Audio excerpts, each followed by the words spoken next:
"No peasant girl would dare reject me," laughed the Count. But when she said no, the hall fell silent. "Before we begin this beautiful period romance story, tell me in the comments where you're listening from. I love knowing where you're joining me from." The music moved like a ribbon around the room, light and careful, as if the violins themselves understood that all great houses were built on keeping a beat. Laughter skated along the edges. Fans whispered. Shoes touched the tiles with pride that had learned to disguise itself as ease. It was late, but late in a palace does not mean the end of a night.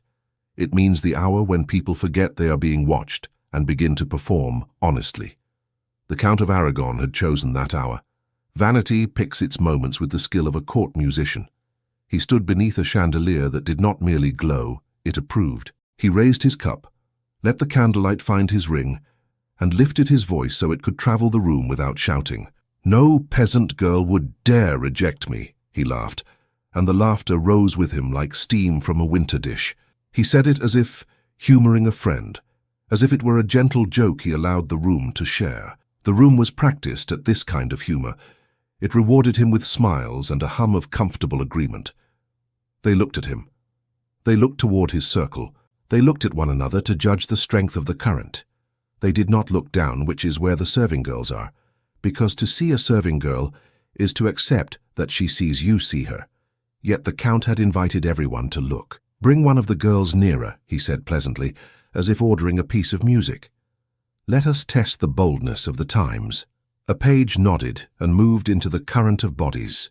He went to the edge, where the light thinned and the motion of the hall became chores. The girls there held trays steady as ships hold their masts in fresh wind. They wore skirts meant not to speak, bodices meant not to breathe too loudly. They carried the night on their backs the way a wall carries a house. Isabella did not think of herself as part of a joke. She thought about the weight of the silver. She thought about the distance between her hand and the nearest table. She counted how many cups remained and how many faces were thirsty.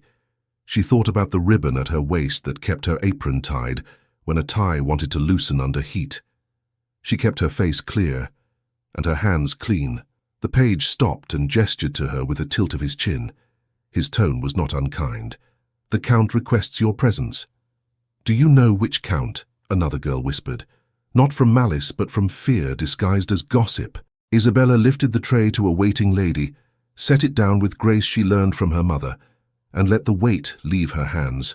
She wiped a finger quickly on the apron's hem, not to hide a stain, but to make sure that when she was looked at, the way she would be looked at, the look would not be able to find anything to point at that was hers to control. She walked into the bright. The hall was bigger when you were being watched. The steps in front of her seemed more than other steps. She did not slow. She did not hurry. She walked as if she were carrying something fragile, and perhaps she was. The Count let his eyes find her without moving his head. He was a man made for rooms like this one. His smile was one of those smiles that announces it could be mercy if you behave. It is at heart a negotiation masked as indulgence. "What is your name?" he asked. If the room loved him, the room leaned forward. "Isabella Morales, my lord." Isabella. He rolled the syllables as if checking their weight. Morales. He looked as though he appreciated the sound and forgave the origin. "From a tenant family, I imagine." She did not lie. "Yes, my lord."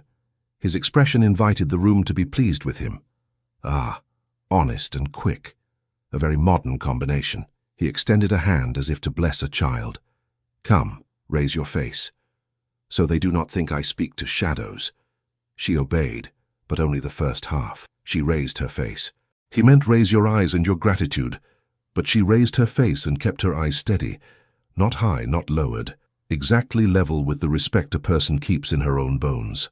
"Is it true," he asked her, "that a man of my station can say that no peasant girl would dare refuse me anything I am pleased to offer, and remain equally unstung in pride and conscience?" The room stretched into a smile with him, startled by the sweet cruelty of his phrasing. It was a trick, of course. There were only two paths in front of Isabella. Accept the soft humiliation and be praised for grace, or stumble in resistance and be considered comical. She understood it the way she understands a doorframe. It is there to pass through, but it can also bruise a shoulder. She answered the only truth she owned. "My lord, if the thing offered is unkind, A peasant girl may refuse it and keep both her pride and her conscience. And if the thing offered is kind, she may accept it and keep the same. The room's smile faltered, not from offense but from a collective intake of breath at hearing a complete thought in plain language. The Count's eyes narrowed very slightly, which is how a man who has always been the host shows that a guest has surprised him. He did not blink. He did not show that he had been required to do any thinking at all. He laughed again, softly, as if apologizing for everyone's tension. "You see," he said, "we share a modern taste for riddles. Let me be simple then, for the sake of the hour. Isabella Morales, will you kneel and kiss my hand as a token that you know who protects your roof and your bread?" Silence is a hand placed over music. It does not crush it. It tells it to wait. Isabella felt the air change around her shoulders. She thought of her mother's hands on the olive press and the way those hands had taught her not to make promises she could not keep. She thought of the ribbon at her waist and the moment every morning when she tied it and told herself that the day could be shaped. No, my lord. It was small. It was clear. It sounded like water poured into a copper cup, the way the note rings and then disappears, leaving you with the proof that something true has weight. The nearest violin did not know whether to stop or continue. It chose to be honest and startled. The bow scraped. The music fell into silence like a bird startled off a branch. A page behind Isabella, whose attention had been on watching the Count's face for cues, let a goblet slip against the rim of a tray. It fell, and the sound it made when it struck the tile was not a crash but a scandal. A circle of wine widened toward Isabella's shoes, as if the floor was learning to blush. The Count smiled. A practiced smile, the kind used to calm horses and boys. He lowered his hand with deliberate grace so that no one could say it had been refused. He turned his wrist as if displaying the ring had been his intent all along. "This is why we are kind," he said lightly, "because it is a mercy to give the untrained a chance to try again." He looked past her shoulder with a benevolent air, as if addressing the room in which she happened to be standing. "My friends, do not startle.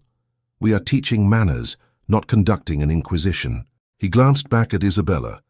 "Shall we reset the little scene?" She did not move. She did not look terrified, which is usually the next act. She looked steady.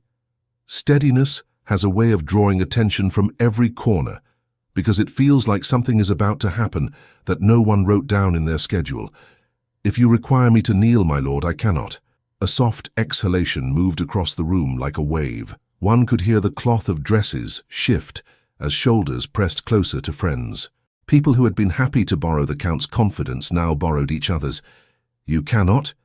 He sounded not angry but curious, which was worse. "Then instruct me.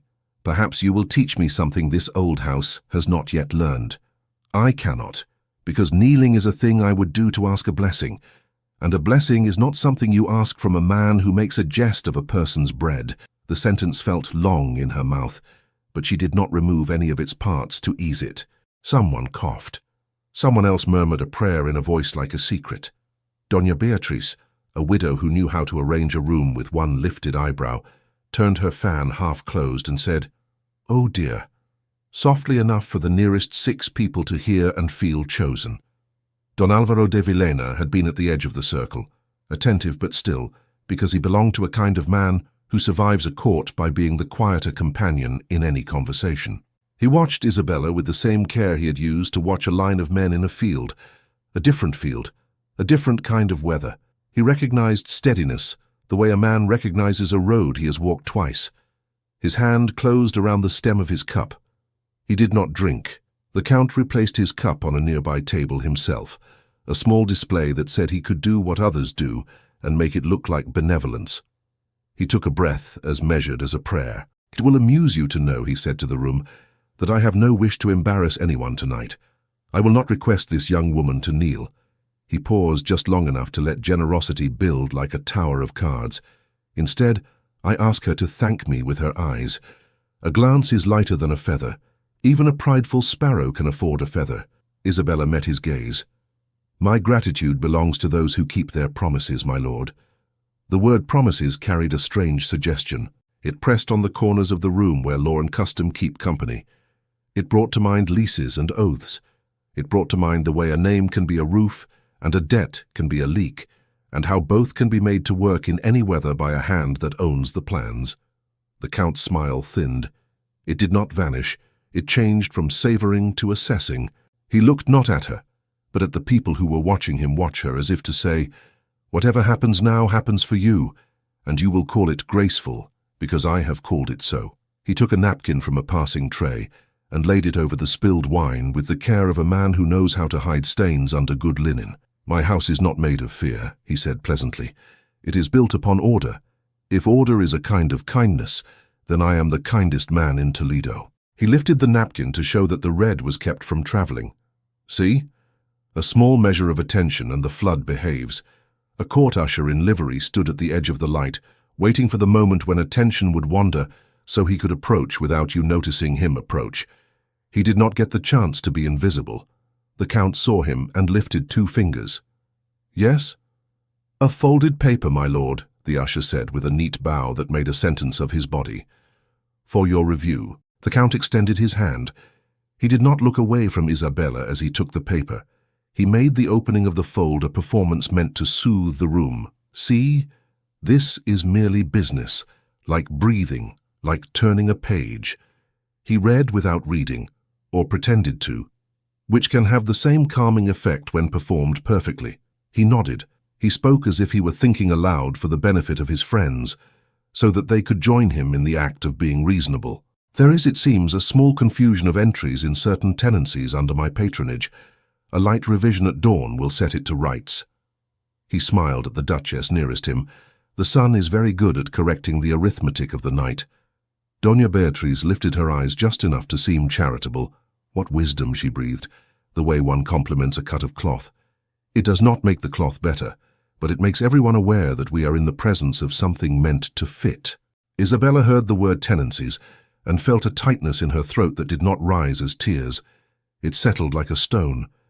She thought of the small room where contracts slept in tidy stacks, and of the steward's hand that could wake them. She thought of the olive trees that did not know the language of courts, yet spoke of years by existing at all. "My lord," she said softly enough that it was brave to have anyone hear it, but clearly enough that courage would not be mistaken for confusion. "If the revisions touch my family, will we be told in time to understand what we are accused of?" The Count's eyebrows tilted with polite surprise. "Accusation is a loud word. I do not accuse, I clarify." He turned then, finally letting his attention move from her to the table in front of him, where a candle waited like a servant who has learned the luxury of stillness. He held the paper over the light to see the fibers of it glow. He reached for the little pot of wax, and when the page brought it, he warmed it with patience. His patience sent the message that this was all simple, boring even, the work of keeping a large kindness intact. The room relaxed a fraction. Some shoulders freed themselves from tension into a posture of admiration. Some mouths prepared to smile again, the kind of smile a person uses to tell themselves that nothing serious ever happens during music. Don Alvaro stepped a little nearer to the edge of the circle, not to intervene, not yet, but to see the page of the world being turned. "You are young," the Count said to Isabella without looking away from the wax. "Youth errs.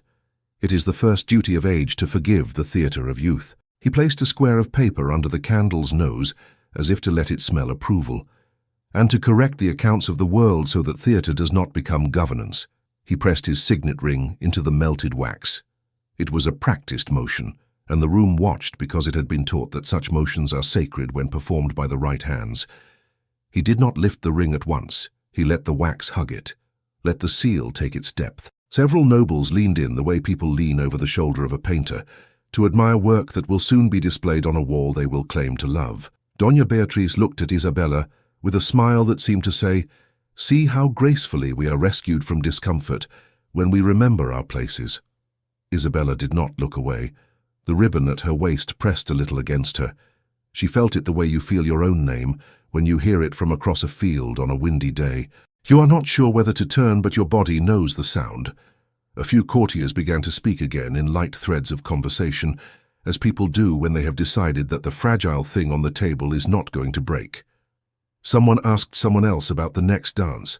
Someone laughed the kind of laugh a person uses to blink away a moment and place it in the shelf for later telling. Fray Tomas, who had come as the chaplain, accustomed to moving through all rooms like water, through different vessels, stood near enough to be within the circle of sight and far enough to be overlooked. He watched the ring, he watched the wax. He watched the small ceremony of authority being performed as a remedy to a sentence that was true and had been spoken by a person who did not own a room. The Count took his time. He lifted the ring at last, gently, to admire his seal impressed upon the soft substance that would harden and go wherever he commanded it to go. He looked pleased not with himself, but with the order of the world that allowed a man to do what he had just done and call it normal. He handed the sealed paper back to the usher with a brief nod. "See that this is taken to the office," he said.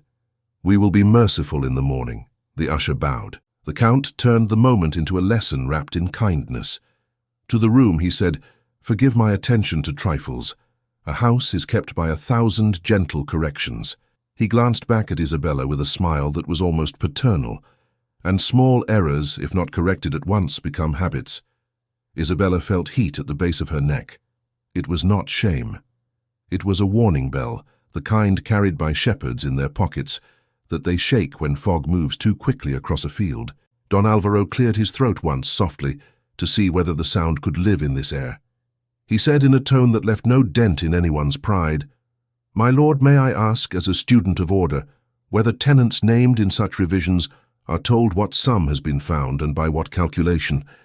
A man learns to admire good arithmetic when he is required to account for his own bread." The Count lifted an eyebrow. The question was not insolent. It was tidy.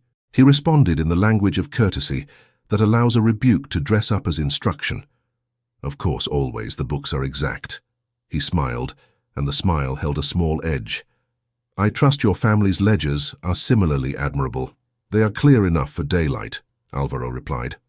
A nobleman near him, hoping to be helpful, murmured that the young Vilena had a mind for numbers, as some younger sons do when they are given fewer horses to worry about. Doña Beatriz closed her fan with a soft click that sounded like the lid of a jewelry box. She proposed we all breathe, and someone laughed. The room seemed to agree. The distress would be folded away. The evening would be saved. Isabella looked at the Count and understood something that had not been spoken. His order had not been about a lesson. It had been about a list. Lists have a way of finding the names they want to find. She could feel her name standing in a doorway somewhere, ready to be chosen as an example of how gently power can place a hand on a shoulder and turn a person to face the wall. She wanted to say something, but there is a moment when words would give the room permission to call you ungracious. She did not want to hand them that word. She kept her jaw quiet. She let her eyes learn. The Count reached again for the sealed paper, as if a thought had occurred that would amuse the room if given a small flourish. He held the seal where the candle could kiss it once more without melting it. He said, with the air of a man proposing a toast that would cost no one anything at all, "We must be so precise, must we not? It would be wicked to threaten what has not been truly found. We must begin with one lease, as a study." Ah, he added a lightness to his tone that made the sentence harmless to those who were not inside it. "We shall review the Morales tenancy first." The seal hardened on the wax. The name Morales was spoken aloud. Dawn came without color, like a promise written in a careful hand. The farmyard woke not with roosters, but with the sound of feet finding shoes in the half-dark, and water poured from jar to basin. Lucia had already folded the cloths, already counted the oil left in the jar, already marked in her mind the small chores that make a day possible. Isabella stepped out with the broom and felt the air taste of stone that had slept. She reached for the gate. A paper touched the wood before her hand did. It had been pinned neatly, as though a man had done it with the same attention he used to fasten his own sleeve. The ink was dry. The words were patient. "Notice of revision," it said, in the language that turns a house into a ledger line. "Arrears discovered under the Morales tenancy. Access to certain privileges shall be reviewed." Lucia did not gasp. She put her palm flat to the page as if warmth could soften letters. Isabella read without moving her lips, because reading aloud would make the words belong to the air, and the air did not deserve them. "This is not the way," Lucia said quietly, "the way one points out that a bowl has been set where a bowl will be knocked. It should have been a visit, a conversation. If there was confusion, A man would have come to explain. The paper does not explain, Isabella said, because paper cannot listen. She wanted to take it down to save her mother from looking at it every time she crossed the gate, but she knew better than to deny what would not be denied. She traced the seal with the tip of her finger. The wax had taken the ring deeply. It was proud of itself. "We will go to market," Lucia said. "The steward must be there. He will talk when he is among people." Market felt like a place where the world remembered itself. Stalls, voices, the old argument between price and need. On days when money was thin, kindness became a currency, and most people had some to spend. Isabella tied her apron with the red ribbon that had belonged to her grandmother. It had a bit of a shine left in it if you looked from an angle. She told herself it was only a ribbon, not an omen. They walked the familiar road, not fast. When your roof has been touched on paper, it does not fall in an hour. The olive trees along the path stood like elders who did not speak unless asked. The city was awake in its own way, with shutters raised like eyelids and doorsteps swept in strokes that pushed away yesterday. The steward stood under the awning of a cloth seller, because stewards know how to borrow shade and position. He saw them. He saw the paper in their posture. He arranged his face into a form of sympathy that did not require action.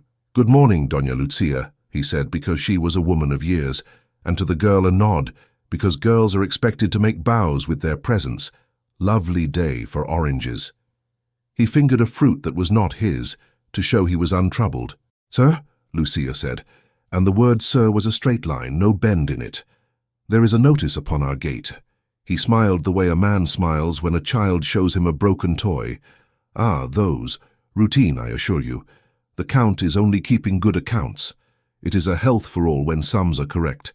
Sometimes in the keeping of lands, small errors accumulate like dust." He made a brushing gesture with his fingers, polite dusting. "What error?" Isabella asked. The steward tilted his head as if thinking about whether the sun would warm the day by noon. A matter of measures on the press, perhaps, or a tithe delivered on a day different from the day recorded. "We must not make a festival of it. Bring your questions in writing, and the office will be pleased to schedule a review."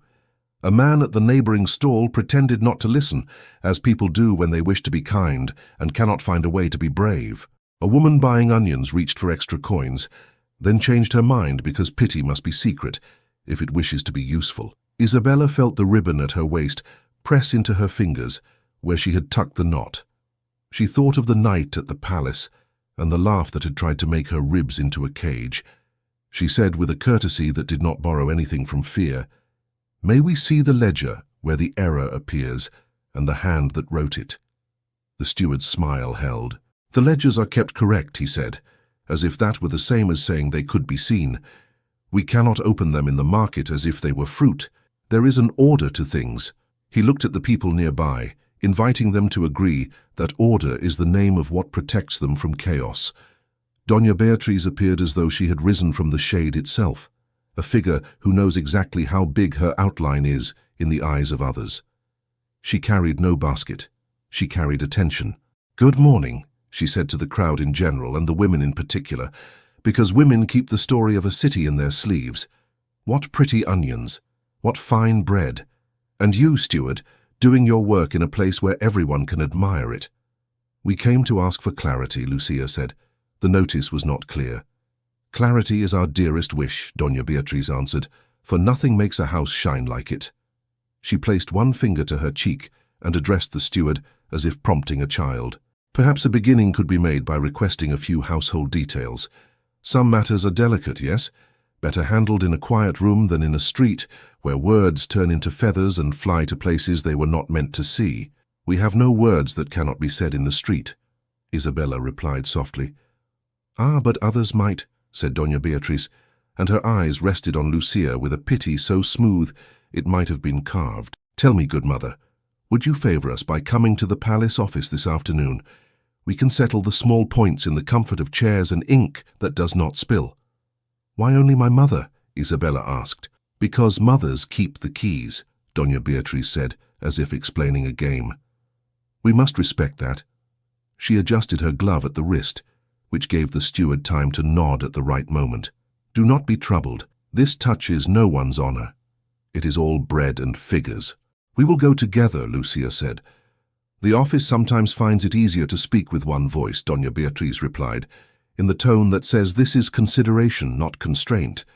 "Too many voices make music. We are not in a hall." She smiled at the market women so that their kindness would become her audience. A murmur moved through the stalls. People rearranged their hands, their baskets, their gazes. Suspicion stands around improvisations like a fence. A child tugged at his mother's sleeve, asking for a fig. The mother said no without looking, because she was counting the meaning inside a polite suggestion. Don Alvaro stepped from the far side of the bread seller's table, where he had been choosing loaves by weight, not glaze. He had listened without pretending otherwise. He bowed to Lucia as to a lady of a house, then to Isabella as to a witness whose word he would respect in a chamber.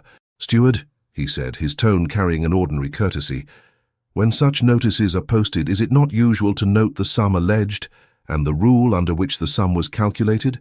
The steward smiled at him as one smiles at a helpful nephew.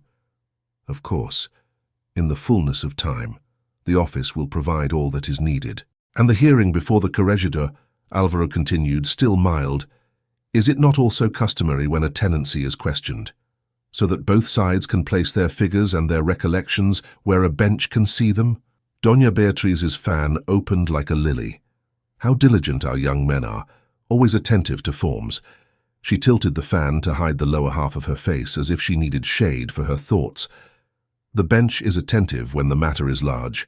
When the matter is small, we kindly spare the bench the burden." "The bench is not burdened by justice," Alvaro said, and whoever was near enough to hear him straightened a little, because the sentence held a weight that asked to be carried well. "It is strengthened by practice. If there is nothing to fear in the ledgers, then light will only make them handsomer." He spoke as one who has had to carry the weight of a thing without making others carry it. He left room for dignity to stand with him rather than behind him. Isabella looked at him and felt her breath settle. She had not come to find an ally in a market, but there he stood, quiet as a rule that had not been applied in a long time, and suddenly was remembered. Doña Beatriz answered with a careful nod. "Your zeal honors you. I will make the request." She looked toward the steward, and the look was an instruction dressed as affection. "Draft an appointment. A review can be scheduled before the bench, since we are all so earnest this morning."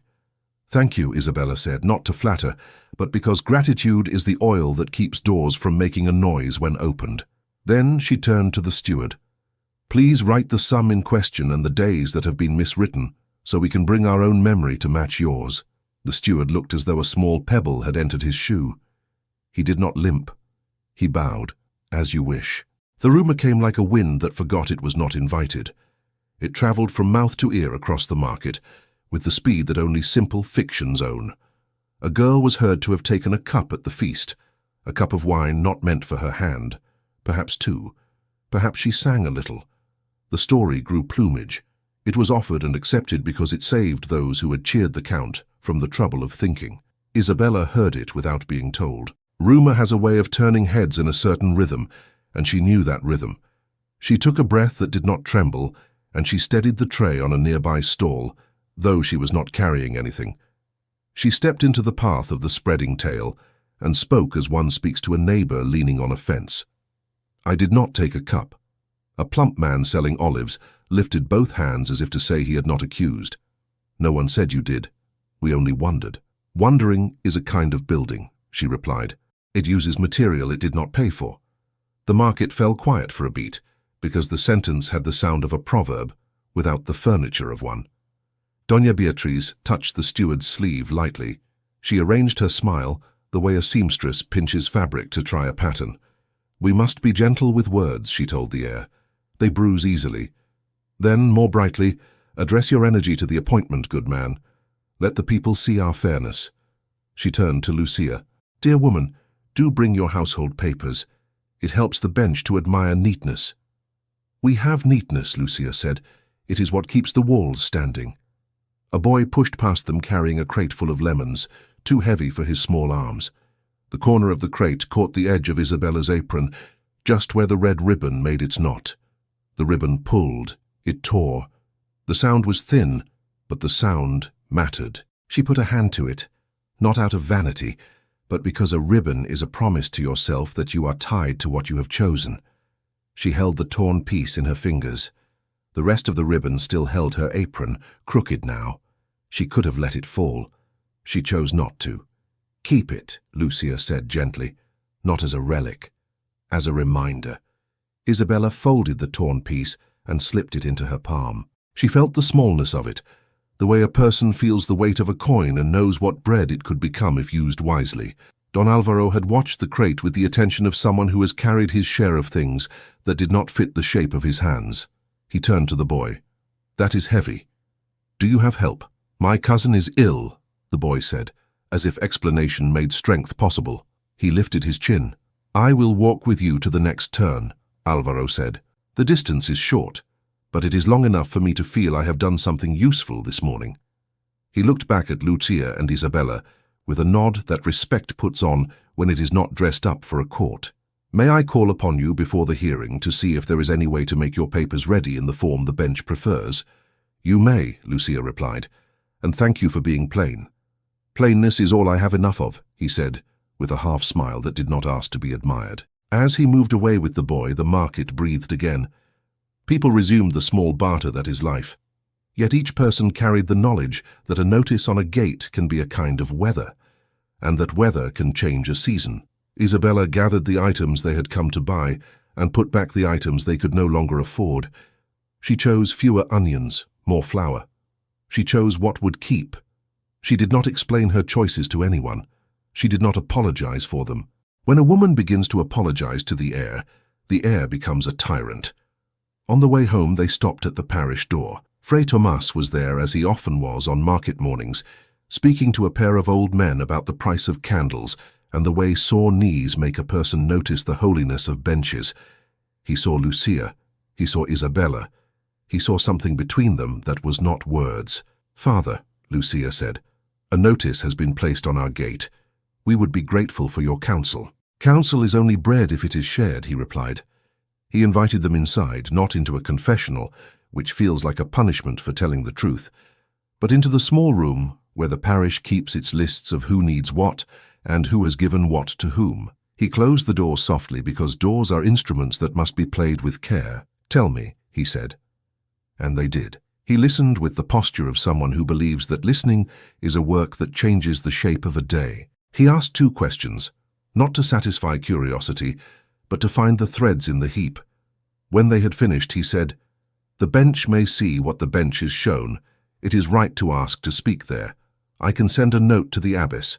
The convent keeps tidy copies of the tithe lists because women do not forget what they give or what they are owed.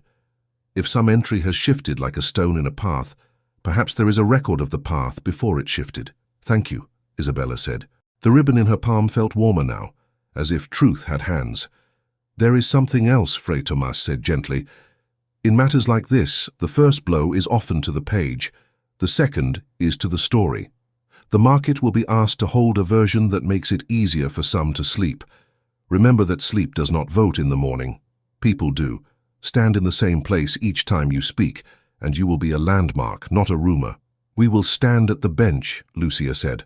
He smiled, a small pleased thing, as though someone had arranged the candles exactly as he had hoped. "I will bring what copies I can to the door of the hearing, if the abbess agrees, and I will speak to the clerk about the form. He likes forms. It is a harmless love and can be useful. They left with lighter steps than any news would have justified. When you are given a line to follow, the road stops feeling like a flood." Back at the gate, the notice did not look smaller. It did not change its ink because they had been busy, but it seemed less like a door that could not be opened and more like a board that could be lifted if one knew where the nails were. Isabella tied her apron again with what remained of the ribbon. The knot was awkward. She left it that way. She went to the press to see what could be mended while men sorted paper. Lucia went to the chest where their documents lay. She laid them out on the table like a mother places clothes for a journey. When she went to lift the jug of water, her hands did not shake. She had a task. A neighbor came to the gate with a loaf. She did not say why she had brought it, because it is not elegant to notice another's trouble. She talked about the weather, about a cousin's new child, about the price of soap. Then she left the bread and the conversation at the same time, as if the two were braided. By afternoon, the sun had learned to be warm. The yard hoped to be ordinary. A pigeon examined the roof as if considering it for a sermon. Then footsteps came down the lane, measured, official, not hurried. Official feet never hurry. They make the world come to them. 2 palace officers stood at the gate, not draped in threat, but in neat coats and gloves that said they were careful with their hands. Behind them, a clerk unrolled a small, tidily tied packet. He bowed with the exactness of a man who knows how far his respect is meant to travel. He had a way of holding his chin that told the air he had come to conduct a ceremony, not a quarrel. "Good day to this house," the senior officer said. "What can we do for you?" Lucia asked, standing between the gate and the room where the papers were laid out. Her voice was not raised. It did not need to be. "We bring a warrant for the review of accounts," the officer answered. He took the paper from the clerk with fingers that had been taught how to handle authority without creasing it. He did not wave it. He read aloud the parts that were meant to be heard in yards and kitchens, the way a bell is rung to gather people without shouting. As he spoke, Isabella noticed the seal. It had been pressed a little too deep, the way a man presses his authority when he wishes to leave a mark on wax and on memory. The wax had taken the detail with appetite. The clerk handed the second sheet. It held a name that was not Isabella's. It was not hers to carry, yet it rested against her throat like a weight. It said in the same tidy script as the notice on the gate, "Lucia Morales is summoned to appear alone." The paper named Lucia alone, as if a house could be reduced to a single voice. The officer folded the warrant with care and waited in the yard, leaving the weight of it on the table without touching the documents spread there. The clerk's eyes did a small round trip over the neat stacks and came back to the seal as if to confirm his own importance. The day had grown warm enough that the wax might have softened if left too near the sun, but they did not leave it. They made ceremony of everything, even shade. "Must I go without my daughter?" Lucia asked. Not in fear, but as one tests a cord before crossing a river. The officer kept his face arranged properly. "The summons names only you, madam. It is an easy matter. We wish to avoid crowding. The office is small." "Small is a kind of choice," Isabella said, and her hand found the knot of the ribbon at her waist, now tied with an awkwardness she refused to hide. "My mother does not deal in secrets. If questions concern our household, I may answer what she does not remember." The clerk smiled a professional smile. "We prefer to hear one voice at a time. It keeps the page tidy." "The page will be tidy," Lucia said. "It is the room that worries me." He blinked, perhaps unused to being answered in sentences that did not ask permission. The officer cleared his throat, and the apology in his glance toward Lucia was real and brief, as apologies are when a man is between his job and his human sense. "We can wait a short while if you wish to find a neighbor to sit with your door. It is better," he added, "that your daughter remain here to mind the house." It would be better, Isabella thought, for those who write notices if the girl who said no would be separated from the woman who taught her how to mean it. She felt the truth of that thought, like a small coin in her pocket she was not ready to spend. "I will come," Lucia said, "but I will not sign anything without counsel." "Counsel?" The clerk's pen made a tiny twitch, the kind a bird's head makes when it hears a crumb fall. "You are at liberty to ask a priest to bless your day, of course." "She meant," said a quiet voice at the gate, "that counsel includes understanding what a line means before one is asked to place a hand beneath it." Fray Tomas stood there, without making a scene of arriving. He had the sort of presence that sat well in any doorway, and doors did not resent him for using them. "Father," Lucia said. "Good day, officers," the priest continued, with a nod that neither praised nor challenged. "I often walk with people when they are invited to conduct business in rooms that are not theirs. It keeps the steps even." The officer bowed. The clerk said that would be unnecessary. He used the word kindly. It did not change the word. "We would be glad of your company, Father," Lucia replied. Isabella took up the folded letters that proved their payments and the small notebook she kept like a shadow of the house. She put them back down. The paper they wanted was named after her mother, not her. She could not carry someone else's name into a room without being accused of daring that name to be weak. She watched them go down the lane, the officer's stride measured, the clerk's careful, her mother's steady. Fray Tomas matched their pace as if the ground belonged to their agreement, rather than to the seal in the officer's pocket. When they turned toward the city, the noon light made them look smaller. She felt that smaller shape land in her chest and make a place for itself. The house looked back at her. The jug, the hearth, the press, the table with its straight legs. Everything willing to be as ordinary as it had been yesterday, when the only questions that mattered were about wheat and weather and oil. She straightened the stack of papers she was not allowed to bring. She made the bed that would not be slept in for some hours. She wrapped bread in cloth the way her mother did it, with a fold that kept the crust from hardening. Then she could not stand being quiet any longer. She went to the parish again, feet remembering the way without help. The door was unlatched for air.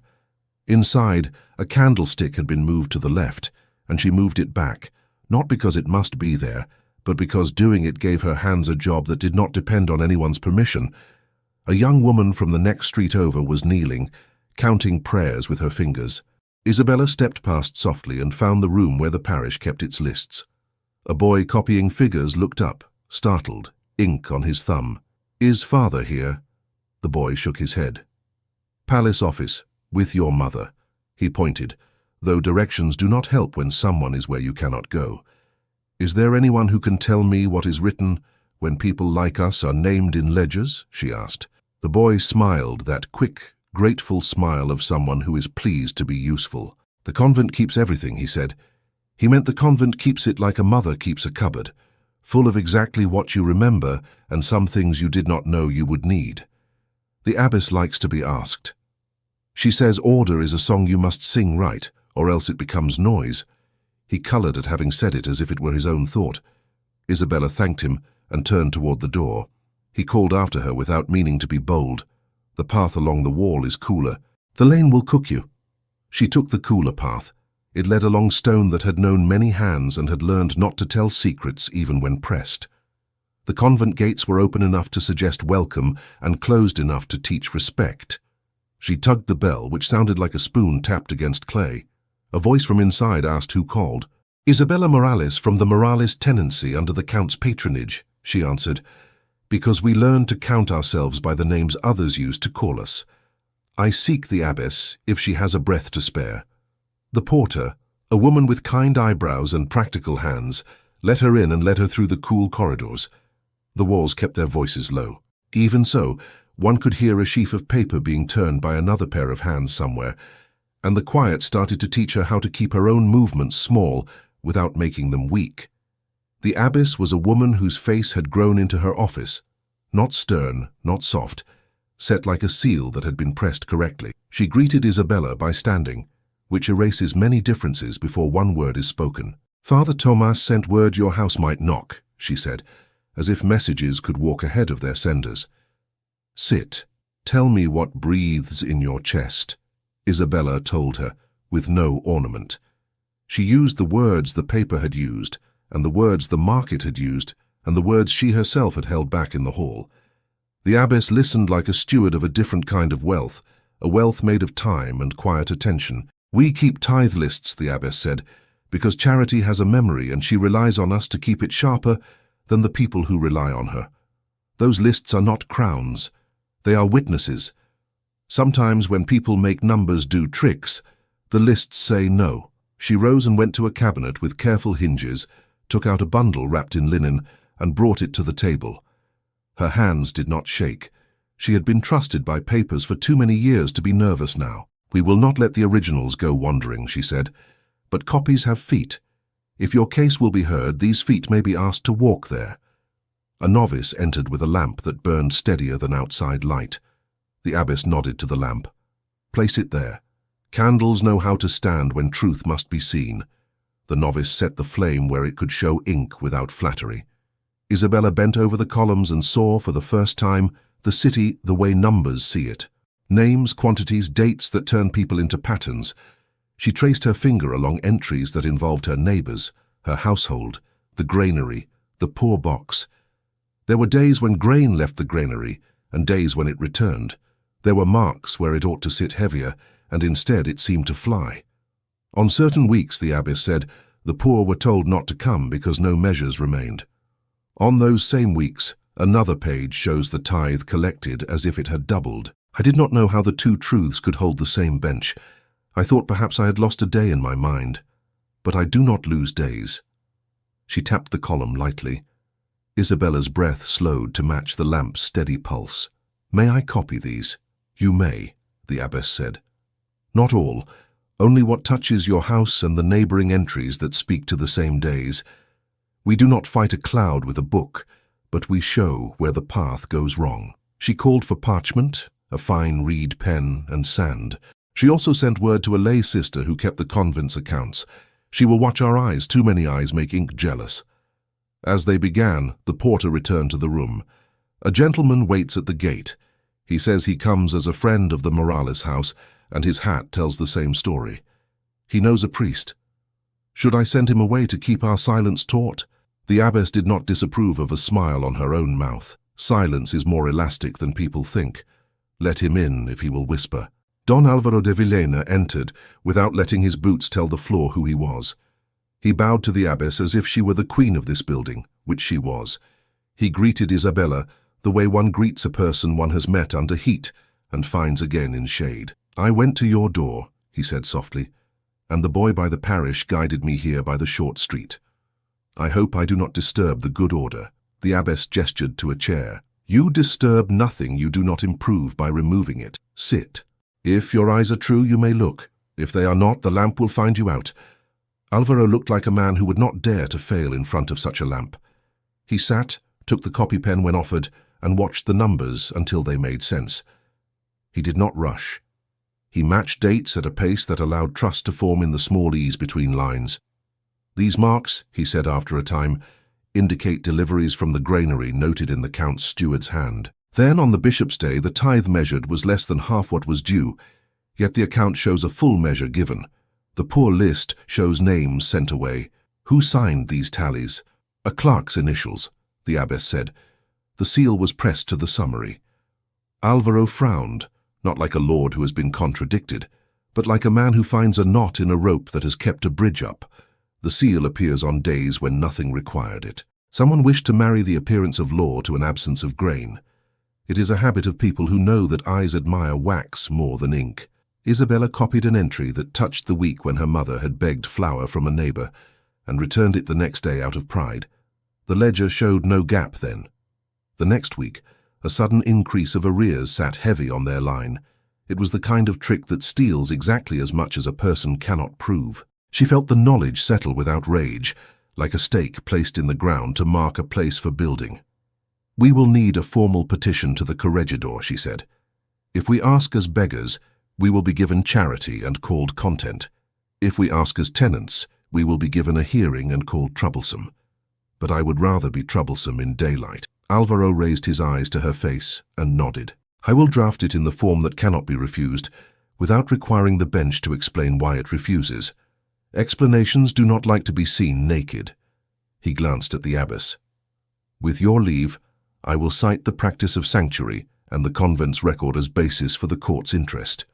"You have my leave and my satisfaction," the abbess said. She called for her lay sister to supply the proper phrases. Men love phrases. They carry them like talismans. The work of copying slowed time until the sun forgot where it meant to be. The lamp did not flicker. A small breeze pressed against the window and thought better of it. Isabella's hand, unused to ink for so long, cramped. She shook it out, which made a tiny, shapeless blot on the margin. She covered it with the tip of her finger and breathed. "Do you need rest?" Alvaro asked, the question naked of gallantry. "No," she said. "I need to finish." She smiled. A small thing, not an invitation, only a proof that she was more metal than glass. He smiled in answer without showing teeth, as if acknowledging that she had set a pace, and he intended to keep it. He traced the letters of a name on a copy he made, P.D., and looked up at the abbess. "This clerk, does he belong to the palace or to the town?" "To the palace office," she said. "He comes here sometimes to admire our lists and to flatter their straightness. The flattery is very kind. He does not ask to help carry sacks. He will prefer to be seen as harmless," Alvaro murmured. "Men who press seals too deeply always do. It is their coat." A bell rang somewhere in the building, not loudly, the kind that says a meal is ready or a prayer is beginning. The abbess lifted her head. "We will go to chapel to agree with God about what is true," she said. "You may continue here without us. We trust you because the lamp has not wavered." When the sisters had gone, the quiet grew into a person, and sat with them. Isabella dipped the pen and the scratch sounded like slow rain. She remembered to sprinkle sand to settle the ink. She thought of her mother in a small chair under a large window at the palace office, and wanted to be a door standing between her and anything that wished to press her thin. Alvaro set aside the copy he had just made and looked at her hand. "May I bind your fingers for a moment with linen? It will help the ache to behave. A soldier taught me that ink is a kind of work that also blisters." She extended her hand. He wrapped the linen with the practice of someone who has bound other people without making their pain louder. His fingers were warm, not important. He tied the end neatly so it would not hinder the pen. "There. I claim no genius in knots, but this one will not mock you." "Thank you," she said. She wanted to mention the night at the palace, not to create a romance from a courtesy, but to name the fact that he had chosen to stand where people could see him and not took advantage of being invisible. She did not speak of it. She dipped the pen and continued. When the abbess returned, she brought with her a small plate with figs and almonds. "You will not carry a straight line if you are faint," she said. "Eat. Truth is not helped by hunger." They ate as people do whose minds are elsewhere. The sugar in the figs made the ink smell sweeter. The almonds put a little strength in their fingers. The abbess cut a fig for herself, then for Isabella, and then for Alvaro, the opposite of the order the city expected. He noticed. He did not preen. He accepted the lesson. A slow step sounded in the corridor. It was not the quick foot of the porter, nor the light foot of the novice. It was a man who has chosen to walk without announcing himself, and cannot escape the seriousness in his own heels. Doña Beatrice's voice preceded her by a breath, instructing the air to compose itself. She entered, not shy of the threshold. "Sister," she said, and her nod acknowledged the abbess's authority, even while her eyes tried to place a rope around it. "I have come to ensure we are not wasting anyone's goodwill. A hearing may not be necessary if we speak calmly." The abbess gestured to a chair. "Calm is the only language we speak." Isabella kept her gaze on the page, the way one looks at a river to avoid noticing who stands on the far bank. She finished the line, sanded it, and lifted her hand. Doña Beatriz observed the copies. How industrious. She smiled to include everyone. And how unfortunate. Papers have a way of thinking they are important simply because they exist. She helped herself to a fig without asking, a little test. She chewed politely and then continued. "There is a tone one may use before a bench that makes the bench kinder. I hope you will choose it. Softness invites softness. Is softness the tone that was used when the notice named only my mother?" Isabella asked without raising her voice. "Or the tone that spoke my name in the hall and asked for my gratitude as a public entertainment?" The fan opened with a sound like a breath swallowed the wrong way. "My dear," the Count was making light of a heavy moment. "We all must sometimes rescue a room." "I do not wish to be a room that needs rescuing," Isabella said. Alvaro placed his copy aside and folded his hands. "Doña Beatriz, if the bench is to do nothing, let it be because we were mistaken, not because we were quiet." He turned his head by a degree toward Isabella. "She will not be less plain because a lady politely asks her to be quieter. Neither will I." Doña Beatriz's smile gathered itself at the corners. "Men are sometimes forgiven for being plain," she said. "Women less so." The abbess set her fig down. "Women are forgiven for being right when they have their papers in order." She lifted a sheaf with precise fingers.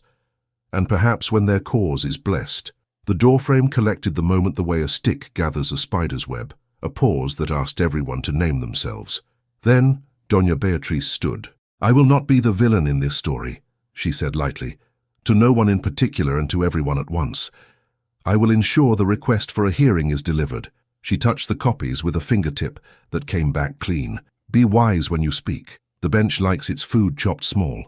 She left before anyone could place another sentence on her shoulders. The porter's steps resumed their quickness, as if relieved to be allowed to be themselves again. The abbess exhaled through her nose, the only sign that temper is not a quality God removed from her when she took her vows. She looked at Isabella, then at Alvaro. "You are both correct to stand the way you stand. Now we give the city's habit a chance to behave." Alvaro reached for the petition draft he had begun, sharpened his reed, and wrote the salutation as neat as a man who believes letters should carry respect without kneeling. He included the convent's roll. He included the habit of the office to press seals too often. He asked not for mercy but for method. The light shifted. The lamp held steady. The copies accumulated to a slim stack that felt like a wall when held properly. They reviewed the dates once more and agreed on what they did not know, so that they would not be surprised into saying more than they believed.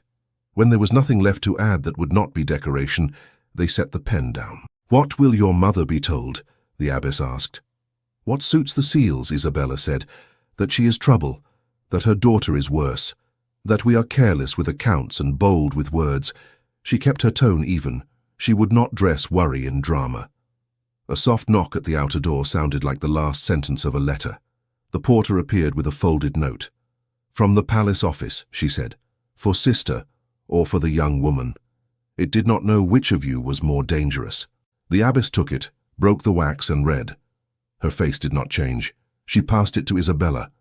The script praised Lucia's cooperation and requested her signature on a prepared correction at dawn. It promised leniency for promptness and confusion for delay. It advised her not to involve herself in legal matters beyond her understanding, as that would only embarrass her. Isabella inhaled. The breath touched the place inside her, where her ribbon lay folded. She tucked the note under the copies and looked at Alvaro. He held her gaze and did not hurry to speak for her. She found her voice without help. "We will see the bench." "You will," the abbess agreed. She called for the porter. "Send a boy to the corregidor's office with our letter. Ask for the clerk who disdains messy petitions. He will prefer ours. He likes ink that shapes itself." The boy, who had ink on his thumb earlier, appeared as if called by his own future. He took the letters carefully, tucked them into a leather folder, and looked like a colt who had just been told he would run for a purpose other than his own delight. He left, steps eager, then corrected himself, and walked with dignity because he had seen it done. Waiting grew long legs and sat down again. The sun moved to the other side of the courtyard. The lamp continued to insist on steadiness. A bell marked the hour when the city begins to smell of suppers. The abbess's lay sister shuffled one set of papers and put them to bed. The porter came and went. No one talked about outcomes. It is a superstition among people who often hold breath. If you name the thing you need, it might crumble into things you cannot use. Alvaro rose, paced once to loosen his knees, and sat again. He spoke low for her only. "If the bench refuses, I will carry these to the royal auditor at his next visit. It will shame the town to take a matter up past it, and I will be called the wrong kind of loyal, but I do not mind the name." "We will not borrow trouble," she answered. "We have enough to feed tonight." The door opened. The boy stood there, flushed but composed. He did not enter. He held the threshold as if it were a drum he must beat only once. He lifted his hand, and in it was a folded reply, wax still warm enough to smell faintly sweet. The porter took it and gave it to the abbess. The abbess did not hurry. She thumbed the seal to test its truth, then opened with the care she gave all things that would soon be called evidence. Her eyes moved, then lifted. "A messenger arrives with a reply from the corregidor. He will hear them today." The corridor outside the audience chamber smelled of wax and linen, the smells of rooms that pretend to be calm. People arranged themselves along the walls as if they were part of the furniture and wished to prove their usefulness. The porter from the convent carried the folder like a reliquary. The abbess did not come in person. Her letter came in her stead, sealed with the modest stamp of her office and the authority of years. Isabella stood with her mother and Fray Tomas. She felt the torn piece of ribbon in her palm, folded twice, a small square of resolve. Don Alvaro came last, so he would not seem eager, and bowed to Lucia as if greeting the host of a gathering. He spoke low to Isabella. "The petitions are in the form the bench prefers. No flourish, exact names, dates that do not argue among themselves." "Thank you," she said. Her voice did not know how to be smaller than the truth it carried. A clerk called the room to order with the tone of a man who had taught many rooms to behave. The corregidor entered. He was not magnificent. He was spare, careful, the sort of man whose chair made sense under him. He took his seat and looked around at the people, not past them. When he spoke, his voice did not try to be wise. It tried to be heard. "We are gathered to consider a question of entries in accounts that affect the tenancy of one house, and by extension, the harvest of a small field. We will proceed with courtesy, because courtesy keeps the weather fair in small rooms. He glanced at the door where the steward waited. Call the parties named. The Count of Aragon appeared with neat steps, not late, not early. Light found his ring and greeted it as an old friend. He inclined his head to the bench. He inclined it to the room. He inclined it to the idea of order itself. He was accompanied by Doña Beatriz, whose fan rested closed. A sword in a sheath that would never be drawn, because it was too well known to require drawing. Behind them stood a clerk, with a face people forget on purpose. Lucia and Isabella entered together. They did not whisper as they passed through the doorway. Whispering makes witnesses sound like rumors. They stood where they were told to stand and did not ask to sit. The corregidor signaled. Begin with the office. The palace clerk stepped forward and made a small bow to the bench. He spoke as if he had memorized his words, which he had. In the course of routine review, we found discrepancies in the Morales tenancy. Several measures of grain were unaccounted for in the ledger. A tithe was delayed and recorded improperly. Notices were sent, as proper. A correction was prepared, as merciful practice. The clerk smiled, as if his mouth were paid to contain reassurance. The bench asked, "Show the ledger." A copy was presented, its pages neat as a soldier on inspection. The clerk pointed, here and here. He spoke with a finger that knew how to accuse politely. The steward nodded in the right places, like a man agreeing with a bell. The corregidor turned his head slightly. Notices were posted yesterday? At dawn, my lord. And the hearing today? At your command. The corregidor did not reward obedience. He turned to Isabella.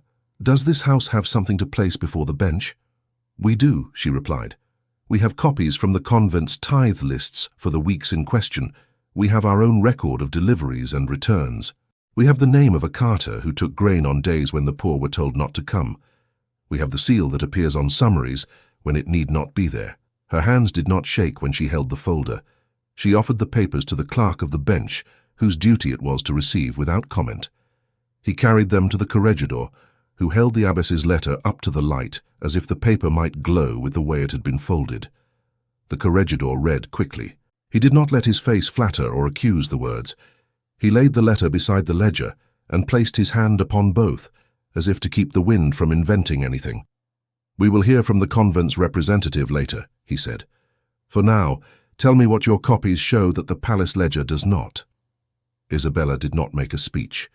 She made a path. She pointed to dates the way a person points to stones that keep a traveller's feet out of water. On these days, the granary recorded deliveries that did not reach the poor list. On these days, the poor list shows names crossed out. On this day, our tithe was weighed, and the measure reads whole, yet the summary claims only a half measure supplied and a half measure owing, which was then put as arrears upon our line the following week. She paused. The seal appears on the summary. It does not appear on the daily entry. The seal belongs to one ring. The room listened like a child told a story that might have a wolf but has not yet been introduced to it. Eyes moved from the paper to the ring on the Count's hand. The Count's smile did not vanish. It adjusted itself, the way a gentleman adjusts his cuffs when the weather changes. The steward was called to speak. He did so with the energy of a man who trusts routine to carry him across a thin bridge. We have many entries. We are only human. Errors occur, especially among the poor, who do not often bring their sums to the office in a neat hand. We correct those errors as kind men do. He said kind men as if the words were mutually affectionate. Kindness does not appear as arrears on a woman's door, said the corregidor not unkindly, and the steward's mouth closed like a purse. Call the carter, the bench said. A man entered who had learned to carry weight with his shoulders and to place it down without noise. He was given his place. He spoke in few words, because carting teaches a rhythm that does not fit fancy. He described the route he took on the days named. He described the empty return on days when the lists told the poor not to come.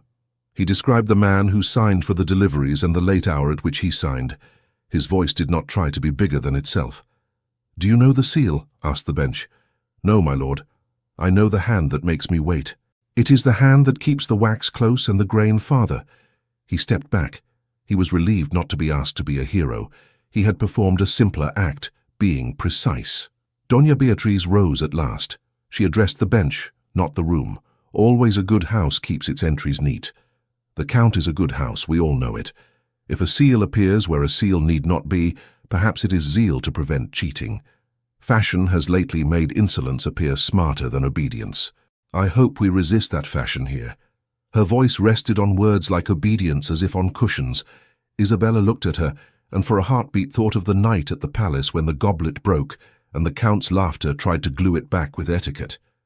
She did not speak to Doña Beatriz. She spoke to the bench. We do not ask to shame a house. We ask to keep our own. If the entries were true, there would be no need for seals pressed so deep that the wax remembers the ring better than the ink remembers the grain.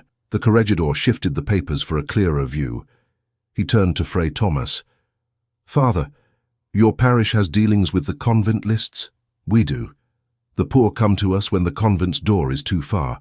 We measure our candles. We count our crumbs. We can tell when a number is wearing a borrowed coat." The weeks named by the young woman felt thin. Bread came back to be blessed twice because it had been promised once and then taken. The bench nodded. He raised a hand to the palace clerk. "Who pressed these seals?" The clerk spread his fingers as if to show they were clean. "The Count's ring was used, my lord, when summaries were prepared. It is custom." "Custom is a cloak that fits many shoulders," the bench replied. He leaned toward the Count. "My lord, you wish to speak." The Count did not rush. He never did. He let the air wait for him. Then he rose with the sort of gravity that assures a room it has not wasted its time. "The Count of Aragon is always at the service of order," he began. "If entries were made that confused charity with arrears, it is regrettable." He allowed the word regrettable to soften the edges of everything else. "My house holds the poor in stewardship. No one will be turned out on a whim." He looked at Isabella with generous detachment. "If this young woman has stirred us to more careful keeping of sums, then let us reward her with a better balance. But let us not turn a lesson into a spectacle." He placed his hand briefly over the seal on the table, a quiet assertion that authority is by nature a calm thing. The room relaxed, trained as it was to take generosity when it was offered and call it noble. The bench did not relax. He looked down again at the column of dates. He traced a finger along the space between the convent's entries and the palace ledger. "We will hear the convent's letter," he said. The porter approached with a steadiness that respects importance without falling in love with it. He gave the letter to the clerk of the bench, who read at the corregidor's request. It stated simple things with simple sentences. It named the weeks when the poor were turned away for want of measure. It described the copy practice of the convent, that long habit that keeps memory from becoming a rumor. It asked the bench to compare illumination with shadow. When it was finished, the room did not know whether to nod or to find a cough. The bench nodded for them. He looked to the young woman. "Isabella Morales, will you speak on your own behalf?" She did not step forward. She did not need to. She allowed her voice to carry itself. "Our field is small, my lord. Our oil press does not boast. We have paid what was owed when it was owed.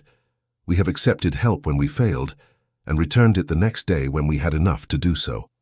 If we are made to carry debt that belongs to someone else's hand, we will lose more than a field. We will lose the truth we have kept between ourselves and God." She breathed once. The breath steadied the lamp of her voice. "We do not ask to be admired. We ask not to be miscounted." She could feel the hall hold still. The Count studied her as if the shape of her words could be pressed into a ring and worn. The bench addressed the clerk. "Who took delivery on the days in question?" The clerk named a junior official. His initials matched the ones Alvaro had traced. The bench requested that he be brought. He was not present. A runner was sent. The correcting of rooms requires messengers. While they waited, the bench turned to Alvaro.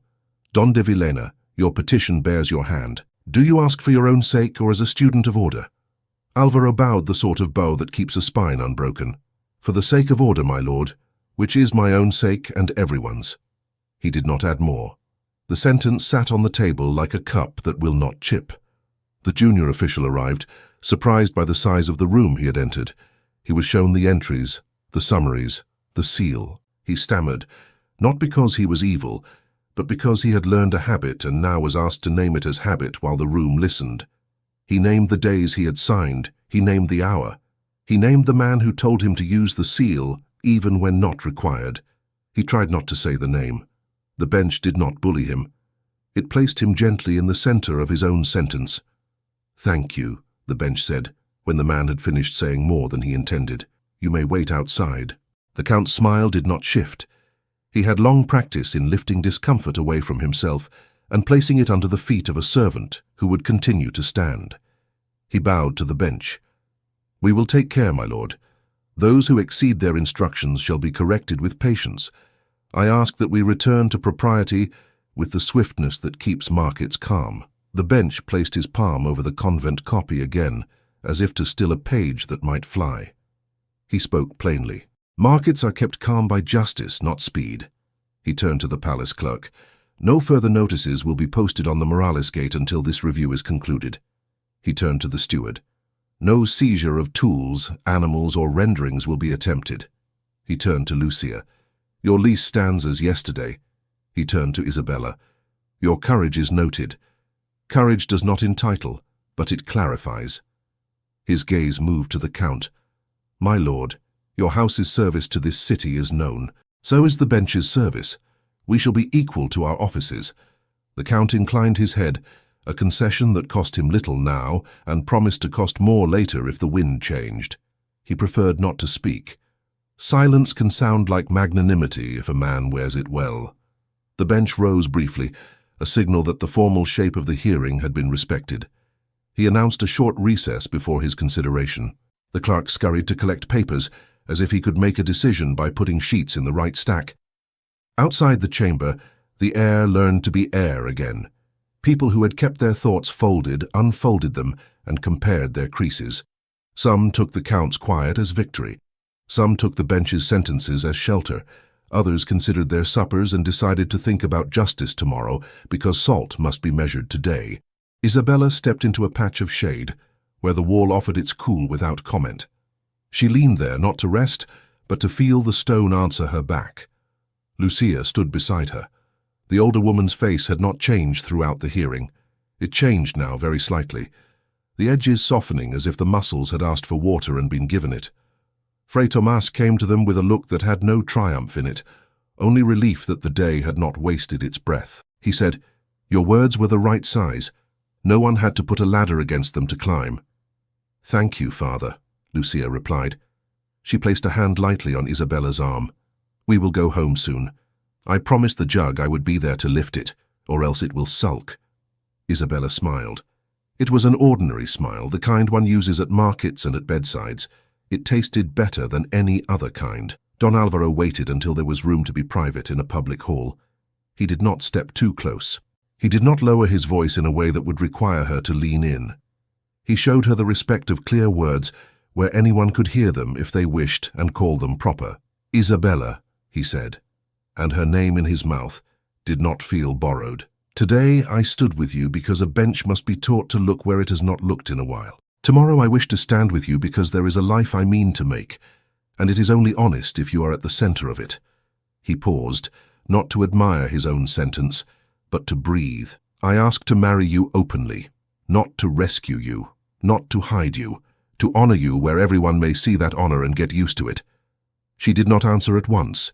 Good women are told to answer at once, so a man will not be made to feel the weight of waiting. She allowed the weight to exist. It is good for words to be heavy long enough to know if they will break what is underneath them. She looked at Lucia. Her mother's eyes were kind. They were not surprised. "Do you know what is being asked of you by their eyes?" Isabella asked him, tilting her head toward the door where the Count's crest had passed. "They will say you could have wed comfort, and you chose a stone you must carry. They will say you took pity and called it love." "Let them name things wrongly," he said. "Names learn better when they are put to work. My comfort does not interest me. My honor does. If it cannot stand the weight of a good woman's truth, it is brittle, and I would rather see it broken than keep it and be useless." Fray Tomas made a small sound that might have been a laugh or a prayer. The two are close cousins. Lucia's mouth became a line that had never learned to pretend. "You speak as if you have listened to yourself for more than one season," she said to him. "That is rare in a young man." He bowed to her in thanks, as if she had shown him where a tool was kept that he had been using wrongly. Isabella looked at his hands. They were steady. She remembered them on the reed pen and on the linen that bound her finger. She thought of the press at home and the way it demands patience, or it bruises the oil. She thought of the night at the palace, and the way her no had made a space around her that had to be filled with something better than fear. She felt the small square of ribbon in her palm, and let it teach her one more thing. Yes, she said. Then she said, so there could be no mistaking it. Yes, I will marry you. We will not do it as a hiding place. We will do it as a way of standing. She reached up and did not touch his arm. Not there in the hall, but she let her eyes rest on his in that still way that is not a glance and not a challenge, only a keeping. He did not take her hand in that corridor. He took a ring from his own finger, the signet that made him himself when paper asked for proof. He turned it once in his palm, then closed her fingers around it, shielded by the fold of her ribbon so the world would not mistake his meaning and make a sentence of it before the bench had made its own. Keep this for me, he said. Not as a pledge of debt, but as a trust open to the air. What is mine will not lose its name, because you hold it. She felt the metal's warmth where his skin had left it. She did not look at the crest. She looked at the weight. She thought, a ring is a circle, but sometimes it is a straight line between two people. She nodded. I will keep it. I will return it when we stand before a priest and make the room bigger by speaking two names together. Doña Beatriz passed just then with the air of a woman checking on the category of a day. She saw the small circle of them and chose not to break it. She paused only long enough to say, to the air, decisions made in corridors have a way of staying strong. They are not heavy with flowers. Then she moved on, her fan unneeded. The bench returned. People settled as if their bones had remembered chairs. The clerk shuffled the last necessary papers and placed a clean page on the table because justice likes to write on something ready. The corregidor spoke without ornament. We have heard enough for today. We do not pretend to have the whole season's story from an afternoon's talk, but there is enough to say that haste is unfit. The notices are stayed. The sums in question will be recalculated in the presence of a third party chosen by this bench, with access to the convent's copies. No corrections will be signed in private rooms. The poor will not be sent away on the days named without the parish's knowledge. He looked at the Count. Your house will assist this process. The Count inclined again. He did not commend the bench. He did not argue. He saved both for later, when rooms were different. The bench continued, looking at Lucia. You will go home and keep your house. You will be told when to return, not summoned with the urgency of men who wish to win by surprise. He looked at Isabella. You will speak when spoken to, as you have done today. And if you speak unasked, let it be because silence would be a lie, not because victory has made your tongue hungry. She bowed, which is different from kneeling. Thank you, my lord. The hearing closed. It did not bang shut like a door that has been slammed. Its side closed like a book that will be opened again soon. People rose and began to call the day by different names depending on what it had given them. Some said mercy, some said reprieve, some said annoyance. A few said justice, but softly, because it is a word one does not say loudly unless one has seen it, and most had only glimpsed its sleeve. They stepped into the courtyard, where the sun had shifted and made the tiles gentle underfoot. Isabella breathed and found the air tasted less like wax and more like dust that had remembered it is friendly. Lucia took her daughter's arm and made it look like a habit older than this trouble. Fray Tomas smiled with the knowledge that work has been done and more must be done, and that both truths can exist without hurting one another. Don Alvaro walked beside them to the gate. He did not plan. He did not promise dates and times and trumpets. He said only, I will speak with the abbess and with the clerk the bench will appoint. We will keep the numbers from learning new tricks. When you are ready to speak to the priest, send a word through the boy with ink on his thumb. He will be proud to carry such a message. We will, Lucia said. Her voice had a softness in it now, not the softness others had asked for in the hall, but the softness that wraps a loaf so it stays bread and does not become stone. They went home by the short street where the walls know how to keep secrets without making them. At their gate, the notice was still there. It had not climbed down by itself. No one had performed that act of courtesy. The seal looked less terrible in the afternoon. Its edge had lost a little of its bite to the sun. Isabella did not tear it down. She placed her palm flat upon it and pressed lightly, as if to remind it that a hand can meet a seal and not be burned. She tied her apron with what remained of the ribbon and laughed at the knot when it refused to be pretty. Lucia lifted the jug and found it agreeable. The press stood there, accepting the light like any piece of honest work does. Inside, in a small box where she kept little items that held years in them, Isabella placed the torn square of ribbon and the signet ring together. The metal looked no prouder than the cloth. The cloth looked no humbler than the metal. She closed the lid. She did not lock it. She did not need to. Evening came with small tasks that do not ask for a court's opinion. Bread cut, oil poured, a blessing said, without making a show of it. When they ate, they did not talk about titles. They talked about the field and the neighbor with the cough, and the way the cat had begun to prefer the fence to the stoop. It felt like victory. It felt like rest. As the first stars made their slow guesses about where to sit, a boy tapped on the gate. He brought a folded note with the bench's seal and the parish's hand. It named the hour for the recalculation of sums and the person chosen to oversee it. It asked that Lucia bring her papers. It advised her to bring her daughter, because memory lives in more than one head. "We will go," Lucia said. "We will go," Isabella echoed. When the boy left, Isabella stood at the door and looked out at the road that had brought them to the hall and brought them home again. She could still hear the Count's laughter from that night, like a distant instrument that had not learned the tune. It sounded different now. It sounded like something made of air and habit. It sounded like something that would fade if no one clapped. She turned back into the house. She untied her apron and smoothed it on the peg, crooked knot and all. She went to the small box and touched the lid once, just to feel the line of where it met the base, a seam now holding two small promises. Then she blew out the lamp and let the dark be kind. Morning arrived as if it had been taught to walk softly. The yard felt steady. Even the notice on the gate seemed to know it would soon be taken down, not by anger, but by a hand set to right things. Isabella woke before the bell in her chest. She watched light spill over the press and knew what kind of day it wished to be. A day that decided something and left the decision standing. The recalculation was set in the council room of the town hall, a room that did not pretend to be grand. The table had ink stains like old bruises that no longer hurt. The corregidor sat with the patience of someone who had learned that sums take their time to reveal their temper. Beside him stood a third party, a man of small voice and precise fingers, chosen by the bench.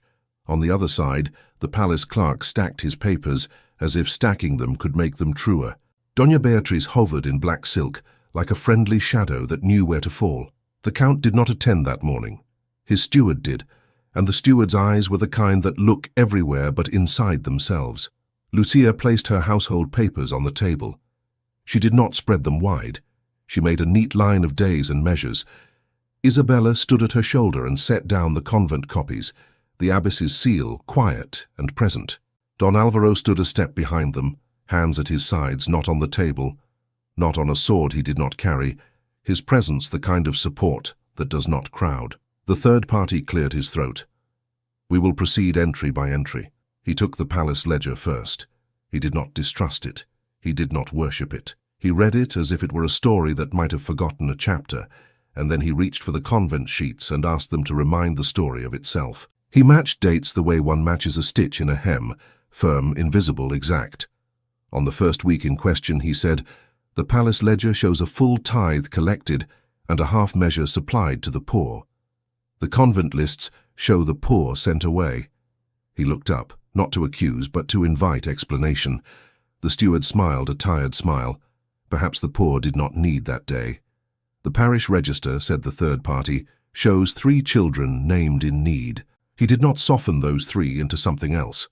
He let them be the weight in his sentence. The steward's eyelids lowered to half-mast. He nodded, as if to say he would consider the possibility that hunger had made a mistake by arriving on the wrong day.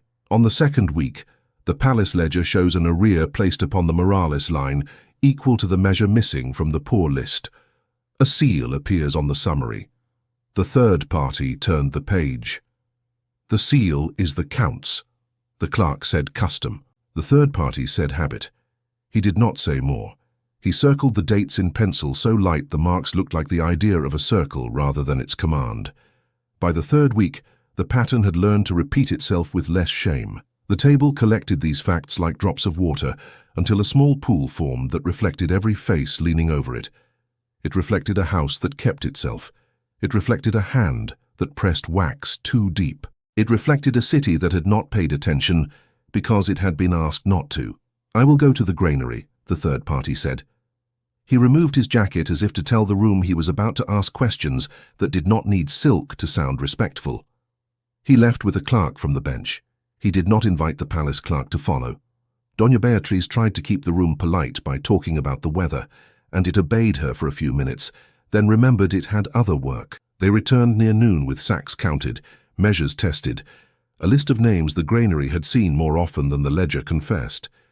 The third party placed these names on the table, and the table did not sag. He aligned the columns and drew a firm line. Under it he wrote the sum the palace ledger should have carried, then the sum it did, then the difference. He did not speak louder when he wrote the difference. The number, when written correctly, made its own sound. The corregidor lifted his gaze. It was not sharp. It was steady. He ruled that the arrears were void. The Morales tenancy stood clean. He asked the steward to approach. He spoke to him in a tone reserved for men who have learned shortcuts and now are told to walk the path. The steward swallowed the correction. He did not like it. He knew it was not designed to be liked. He bowed and accepted it because a bow is cheaper than changing, and he hoped a bow would be enough. At the door of the hall, a stir trembled the air like a string plucked. A royal courier entered, with a folded packet bearing the thin blue ribbon that means the crown has chosen to notice. He bowed to the corregidor first, to the convent porter second, and to the room as a whole last, which taught everyone where they stood that day. He presented the packet. The bench broke the seal and read.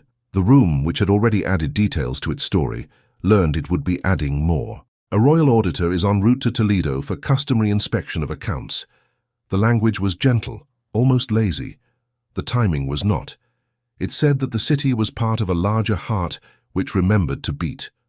When the auditor arrived 2 days later, he wore no sword and no flourish.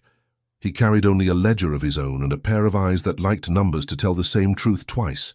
He sat where the corregidor had sat, and the corregidor stood beside him like a man relieved to share the weight of a wall.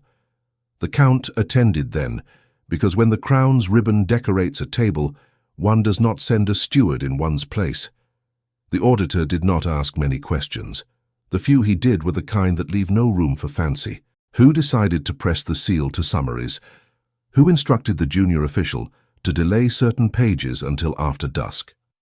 Why were the poor turned away on days when the grain moved twice? He spared no one, not because he wished to hurt them, but because his habit did not make exceptions for titles or tenderness.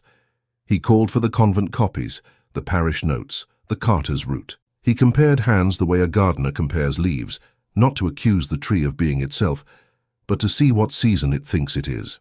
The room learned a lesson about the kind of justice that is not theatrical. It is boring, and in its boredom is its courage. At the end, the auditor wrote 3 orders. The first voided all arrears built on the misapplied seal and returned small coin where small coin had been taken. The second removed certain privileges of local enforcement from the count's household until an independent keeper could be appointed. He used the word pause. The third required that the poor list be posted each week in the square, in a hand large enough for old eyes. He signed these orders with the same pen he had used to make notes and stood without ceremony.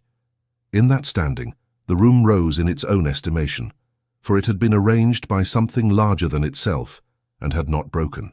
The count received these orders with a bow that did not bend deeper than his pride could tolerate.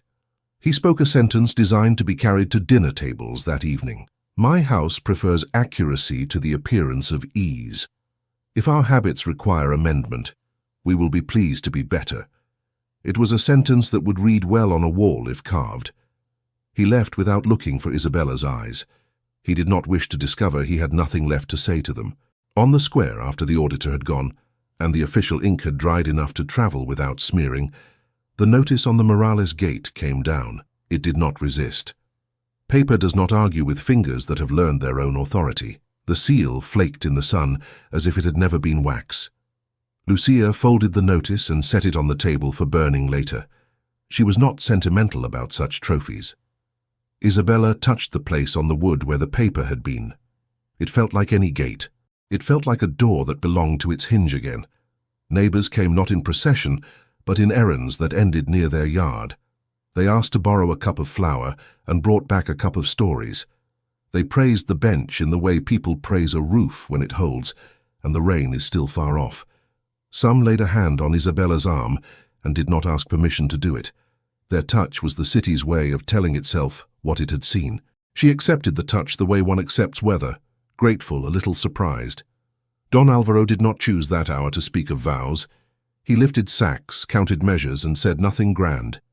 He had decided that work said the right things if a man listened. At dusk, after the last neighbor had wandered home and the yard had accepted its own quiet, he asked Isabella to walk to the chapel with him. He did not ask the question as a test.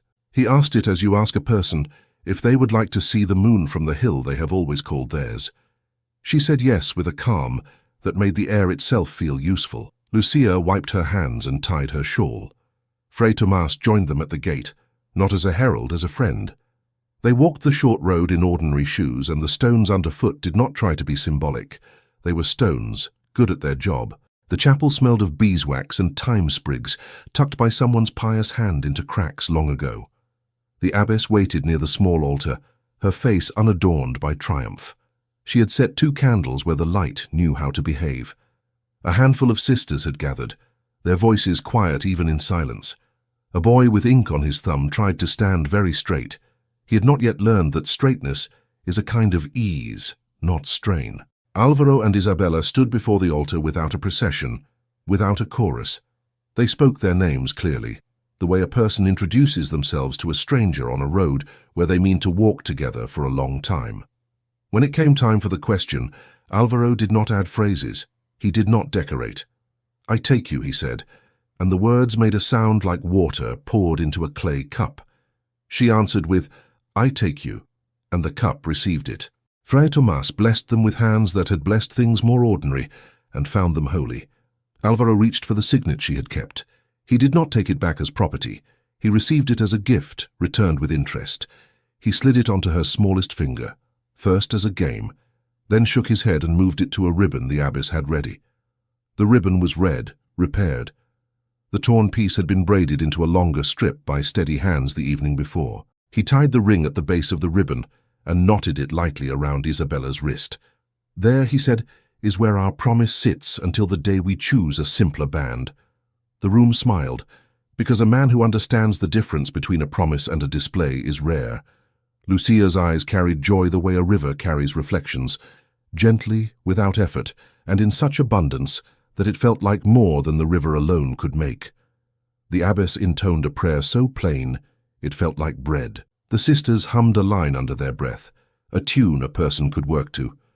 A candelabrum flickered at first in a draught, and then found itself steady when the door closed. Isabella watched the flames stand like little spines and thought, "This is what truth does when you shield it from noise. It does not grow larger, it grows steady." They signed their names in the parish book, their letters neat and legible, even under the pressure of happiness. The boy with ink on his thumb blew the sand too hard and smeared his own name. He laughed and wiped it, and everyone decided the page was better for the smudge. Joy will do that. It will humanize a record.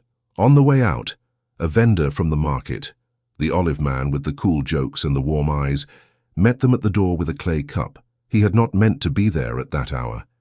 He had heard news while closing up his stall and had walked it like a parcel that needed delivering now. He held the cup out to Isabella. "For your house," he said. "Not because you asked for anything, but because sometimes a thing that breaks in a palace deserves to be replaced with something that will not shatter when a floor is cold."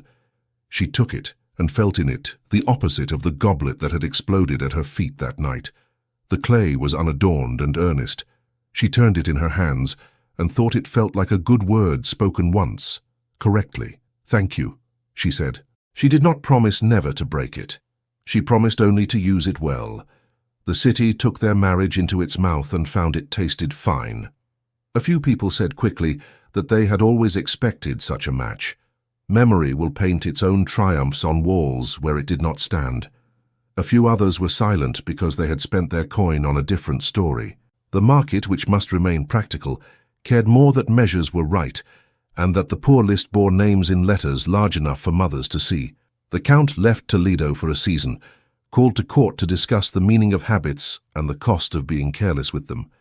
He did not leave in disgrace, people like him seldom do. He left with a polite urgency that taught everyone what to say, that he was attending to matters larger than the city's small sums. In the vacuum, the steward learned a new way to hold a pen, and the junior official learned that the weight of a seal is nothing compared to the weight of a room watching your hand. At home, Isabella and Alvaro learned the art of ordinary. They rose early because wheat does not respect late mornings. They argued softly about whether to plant more beans or more barley, a dispute that taught them to match tempers to the size of the thing at hand. They counted coins together without hiding their wants from each other. He taught her a soldier's knot, that holds and lets go when asked. She taught him that a knot is only as good as the rope it binds and the purpose it serves. He brought her small parcels of new seed. She gave him a line from a poem her mother had liked, the one about work making hymns out of hands. They went to the auditor's posting of results the following week. It was not a celebration. It was a list. It named houses restored to 0. It named houses returned a measure. It named a clerk moved to a new position where wax would not tempt him. People read their names and felt their spines answer. Isabella looked for the word Morales and found it twice, once in the column of arrears voided, once in the column of thanks sent to the convent for copies. She let both settle in her like a stone warms in a palm. She wore her ribbon in her hair on market days now, not to show off, but because the knot remembered something and she wanted to remember it with it. The signet on the ribbon at her wrist tapped softly against her pulse as she counted olives.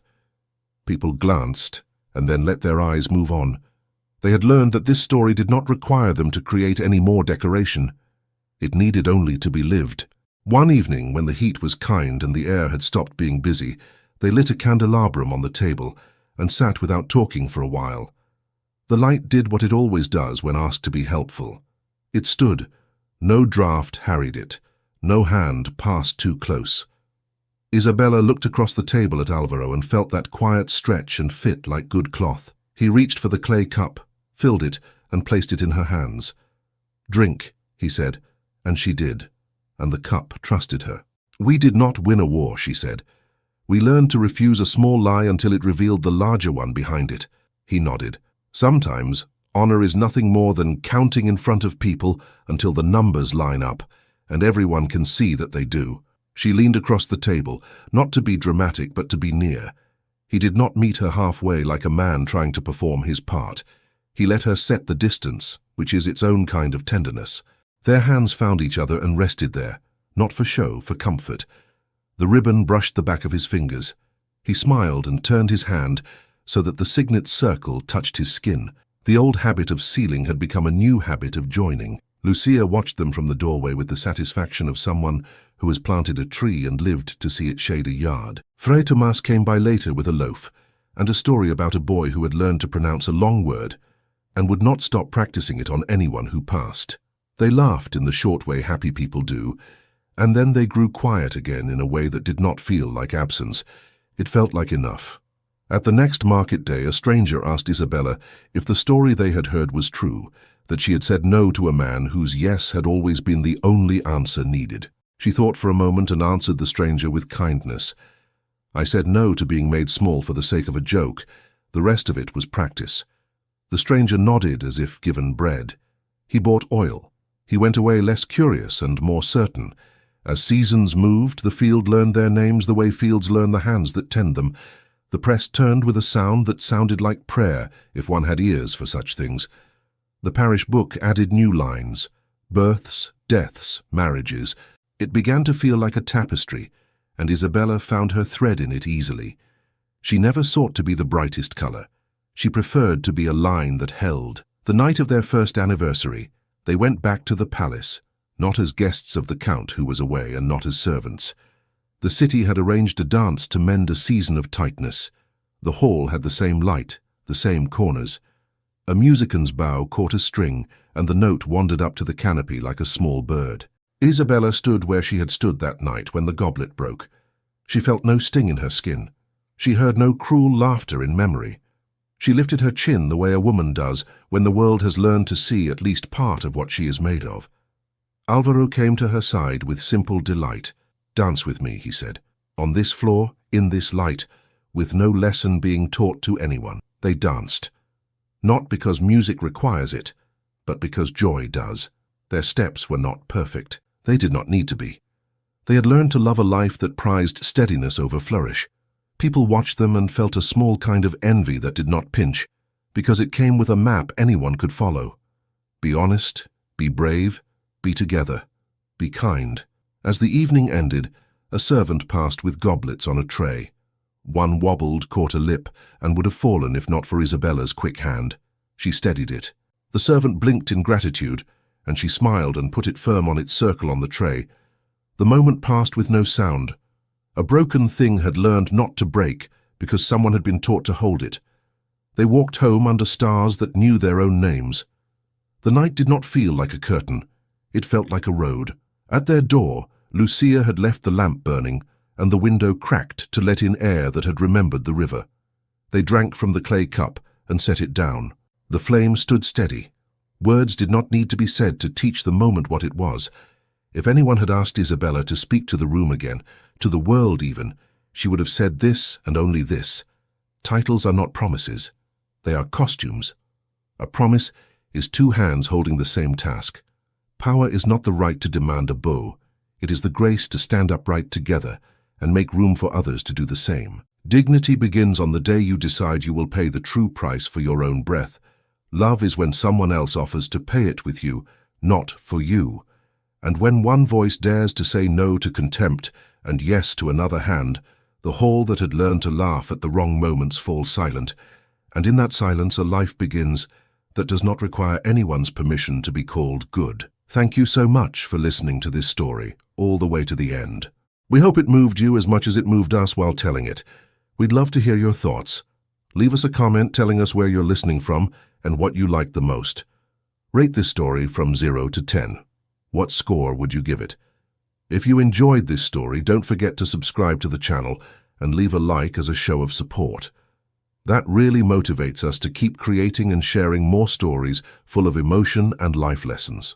And before we go, we want to remind you that an exciting and heartwarming story recommendation will appear on the final screen. If you'd like to enjoy it, just click on the video. Thank you once again for being here, and we'll see you in the next story.